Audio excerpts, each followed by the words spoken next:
Movies में तो हम देखते हैं कि स्पाई की एक गलती और पूरा मिशन फेल, लेकिन असल जिंदगी में एक स्पाई गेस नहीं करता, प्रोबेबिलिटी यूज करता है। सपोज करो एक स्पाई के सामने 3 दरवाजे हैं, जिसमें से एक दरवाजा सेफ है लेकिन बाकी के 2 दरवाजे अनसेफ। स्पाई को नहीं पता कि तीनों में से कौन सा दरवाजा सेफ है।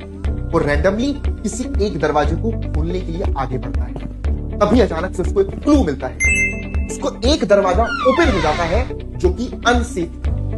अब उसके सामने 2 दरवाजे हैं, एक सेफ है और एक अनसेफ। उसने अभी एक दरवाजे को ऑलरेडी सिलेक्ट किया हुआ है, अभी उसको ओपन नहीं किया। अब उसके पास 2 चॉइस है, या तो वो अपने सिलेक्ट किए हुए दरवाजे को ओपन कर ले, या फिर वो अपनी चॉइस को चेंज करके दूसरे दरवाजे को ओपन कर ले। आपको क्या लगता है, एक स्पाई लास्ट मोमेंट पर अपनी चॉइस को चेंज करेगा? देखने में ये प्रॉब्लम तो ऐसी लग रही है कि अभी भी दोनों में से किसी एक दरवाजे के सेफ होने के चांसेस 50-50 है, लेकिन एक्चुअल में ऐसा बिल्कुल नहीं है। आइए बच्चों समझते हैं। सिचुएशन को हम 3 स्टेप में समझेंगे। सबसे पहले मान लो उसने इस दरवाजे को ऑफ किया है और उसको पता चल गया है कि एक दरवाजा अनसेफ।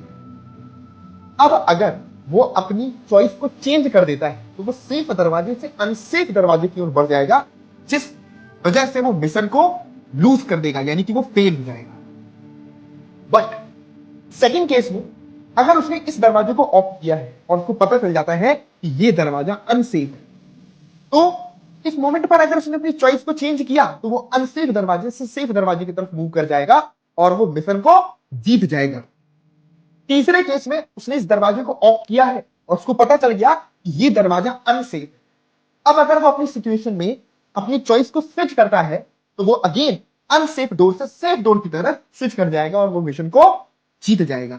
तो इन तीनों केसेस में देखा कि 3 में से 2 बार ऐसा हो रहा है, जब वो अपनी चॉइस को चेंज करता है तो वो मिशन को जीत जाता है, यानी कि विनिंग चांसेस तब ज्यादा है जब वो आखिरी मोमेंट पर अपनी चॉइस को स्विच कर देते हैं। इसलिए कहते हैं कि स्पाई गेस नहीं करता, प्रोबेबिलिटी यूज करता है।